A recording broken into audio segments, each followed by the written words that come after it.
Bonjour. Aujourd'hui, sous forme de pilule, je vous donne celle qui suit. Louons Dieu de nous avoir créés. À partir d'aujourd'hui, nous allons connaître peu à peu l'encyclique Laudate Si, que le Saint-Père a promulgué le 24 mai 2015. Je prétends simplement vous faire connaître ce document qui est de totale actualité en ces temps de guerre, de crise économique et de changement climatique. C'est un document majeur au sein de l'enseignement du pape François. Le document est reconnu par tous les spécialistes de l'environnement comme le grand document de référence. J'invite ceux qui ne le connaissaient pas à se le procurer et à le lire petit à petit, comme je vais le faire tout au long de cette année avec vous à travers ces pilules. Nous commencerons toujours la pilule par une note sur un des saints célèbres chaque jour, mettant en évidence certains saints qui peuvent être le plus proches de nous en raison de leur vie, en raison du voyage sacré qu'ils ont fait. Le nom donc du document qu'on va voir tout au long de l'année 2022-2023 est Laudato Si, est dû à la première phrase du document qui est précisément Laudato Si, qui signifie loué sois-tu. Ceci est tiré du chant de créature de Saint François d'Assise. Vous pouvez rechercher cet poème, cet hymne de créature sur Internet. Lisons les deux premiers numéros écrits par le Saint-Père François de ce document. Laudato si, mi Signore, loué sois-tu, mon Seigneur, chantait Saint François d'Assise.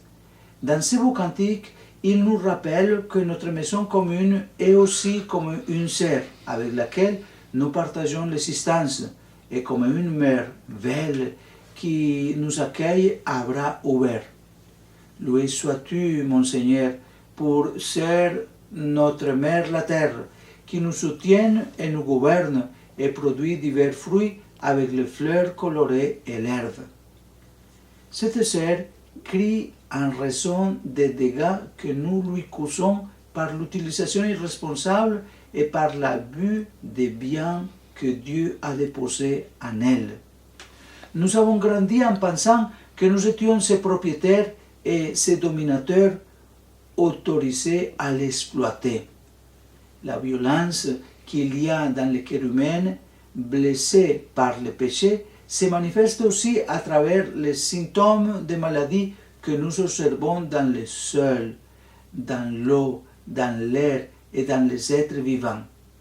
C'est pourquoi, parmi les pauvres les plus abandonnés et maltraités, je trouve notre terre opprimée et dévastée qui gémit en travail d'enfantement.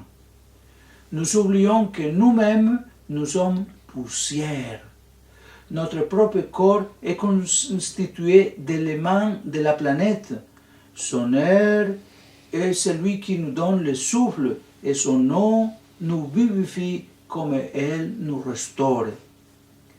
Dans ces deux premiers numéros que je vous invite à relire ou à écouter, le Saint-Père nous fait prendre conscience que nous faisons partie de cette terre et que la terre fait partie de nous. Si c'est le cas, nous devons l'aimer, prendre soin d'elle et être reconnaissants envers notre mère la terre. Pour cette raison, aujourd'hui, remercions Dieu pour la mère terre, louant Dieu qui a tout créé en pensant à notre bien-être. Je vous invite à partager ces pilules avec tous vos contacts et je vous remercie.